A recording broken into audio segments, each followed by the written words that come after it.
Today at the forge I'll be making a wall hook. The cut is 9 inches, it's square stock, 1/4 inch, and I'm going to give it my own artistic flavor to it. So yeah, let's get the fire going and get started. So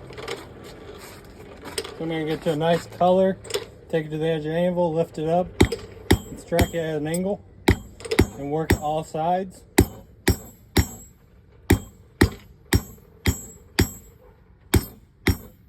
This is allowing me to taper the end of the bar stock, which is to bring it to a point.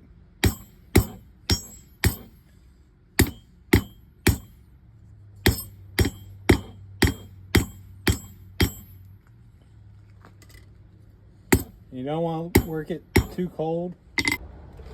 So now I'm going to work back the taper. I'm going to work farther back.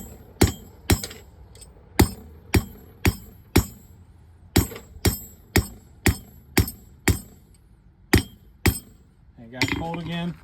And again, just working back the taper. Putting a nice point on it.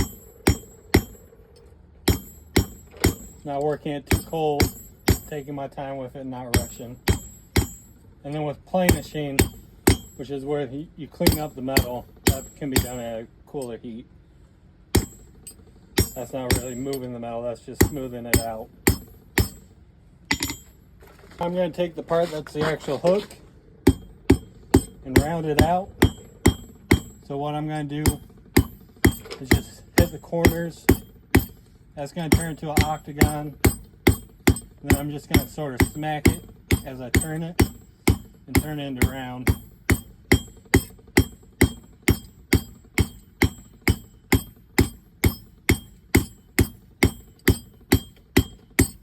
And this is planishing, so it doesn't have to be done at normal forging temperature.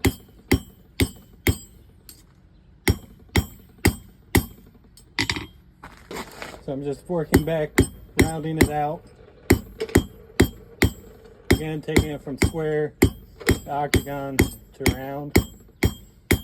And this will be the main hook part, where the actual hook is.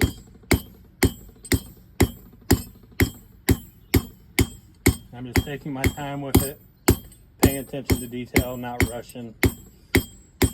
The important thing is to take your time and pay attention to what you're doing. I'm going to go ahead and put a curly Q on the end of it, just for aesthetics reasons.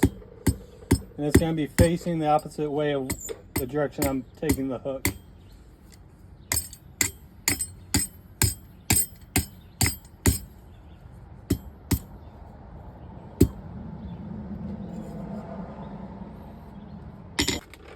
First thing I'm going to do is cool off in water, the little curly Q, that way I don't damage it.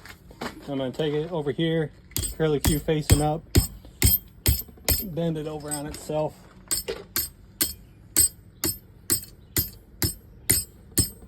Till I get my desired shape. I'm just going to check it, smack it, if I can hit it. And I think about there is where I want it. Now I'm going to flatten out where the holes are going for this.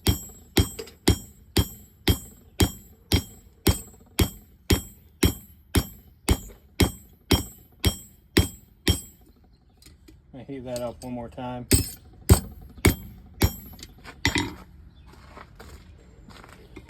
So I'm going to take over the anvil.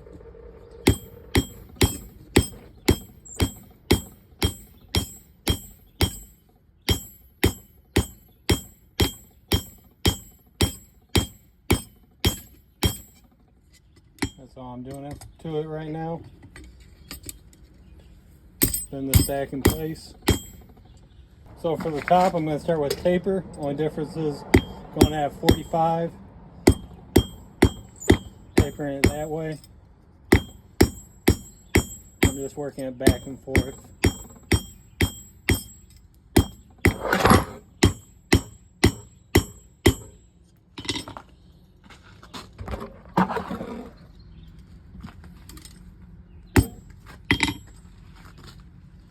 continuing to work it.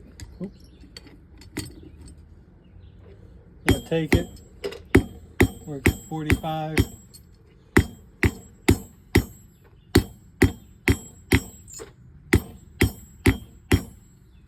So I'm going to do like a leaf and shoulder it. So I'm going to bring it over the edge of the anvil and do half on, half off.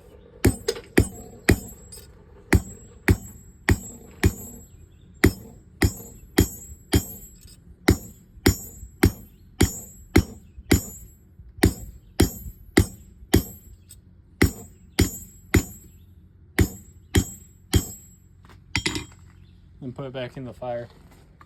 So I'm going to go ahead and round the rest of the hook.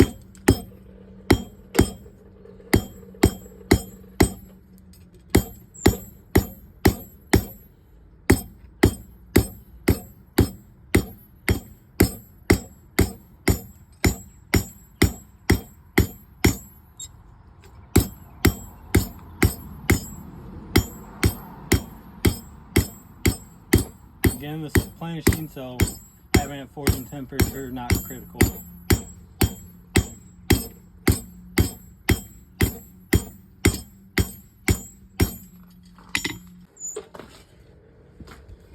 I'm going to go to the top of the taper,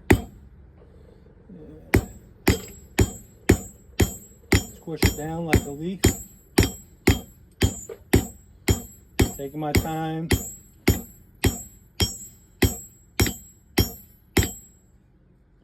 That's about all I want. I'm going to put it in the fire again. Last thing I'm going to do is take it in the pliers and start bending it, making it look like a snake.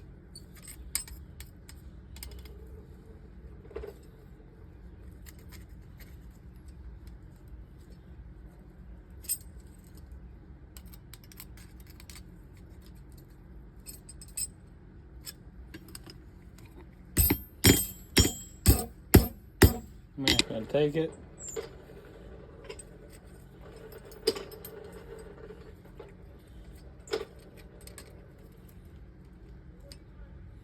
and just bend it into shape how I desire. And I think about, there's what I want. Make sure it's flat.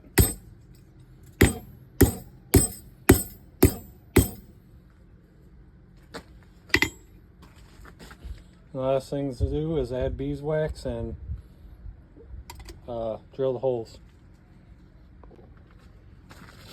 So what I like to do is coat it in beeswax after I'm done with the project. If it's too hot, it will flame up like that. Just wait for it to cool a little bit.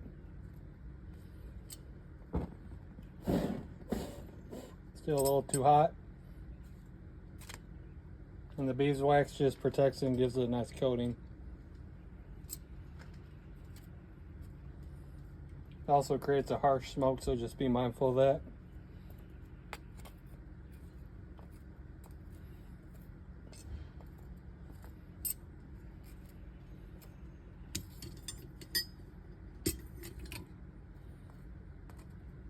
I just like to make sure everything's hit, look over it.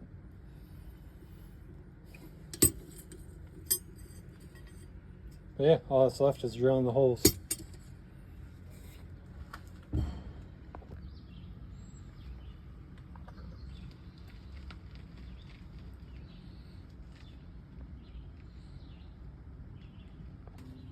So there you have it, a snake hook forged to my own design, and I think it came out pretty good.